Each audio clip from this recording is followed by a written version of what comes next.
Dúsigh mé ar a thugta clog.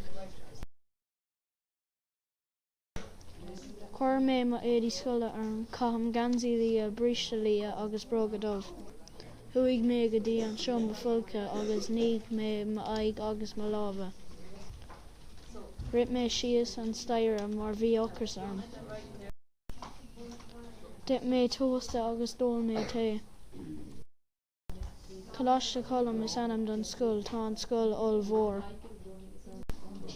Shrib mé an scoil ar a leathrú tar éis a thucht. Shiúil mé isteach sa scoil. Shiúil mé isteach sa halla mhór. Bhí 20 daltaí sa halla. Bhí an príomhaide ag caint. Tá mé sa rang 1S, tá trocha buachaillí sa rang. Tháinig mé an seomra ríomhre, seomra ealaín agus seomra ceol.